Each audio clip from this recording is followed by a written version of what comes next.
সর্বপ্রথম মুসলিম জাতির মধ্যে এই অভিশাপ, সর্বপ্রথম এই অভিশপ্ত ধারা যারা চালু করলো তাদের হল পরিচয়, তারা তাতারি ছিল।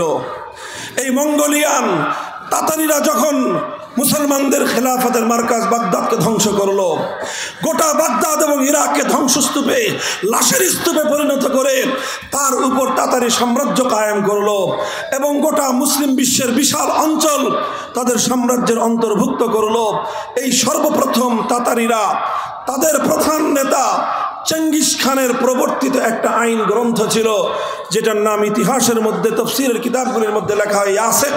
এই ইয়াসেক নামক মানবরচিত আইনের দ্বারা এই সর্বপ্রথম তাতারিরা মুসলিম জাহানকে এবং মুসলিম জাতিকে তারা শাসন করতে আরম্ভ করলো।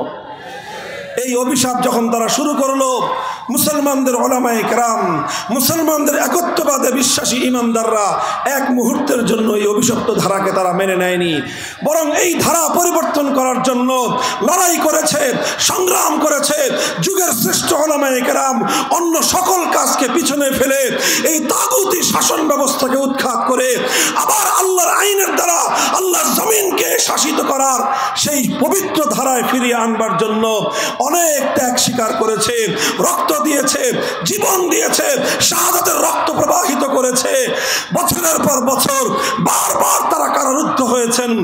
যুগের শ্রেষ্ঠ ইমাম শেখুল ইসলাম ইবনে তাইমিয়া রাহমাতুল্লাহি আলাইহি ৬ বার কারাগারে বন্দী হয়েছেন, কিন্তু তাগুতি শাসন ব্যবস্থার সঙ্গে আপোষ করেন নাই। এই রক্তের বিনিময়ে, অসংখ্য অযুত প্রাণের বিনিময়ে, বহু শাহাদাতের বিনিময়ে এক সময় এই মঙ্গলদেরকে পরাজিত করা হয়, তাদেরকে পরাস্ত করে খেলাফতের ধারা ফিরিয়ে আনা হয়। আর মুসলমানদের এই অটুট এবং অবিচল ইমানের সামনে আত্মসমর্পণ করে অনেক তাতারিরা নিজেরাই স্বেচ্ছায় ইসলাম গ্রহণ করে এবং তারা মুসলমানদের সঙ্গে একাকার হয়ে যায়। আবার মুসলমানদের সমাজে আল্লাহর আইনের দ্বারা সমাজ শাসিত হওয়ার সেই পবিত্র ধারা আবার ফিরে আসে।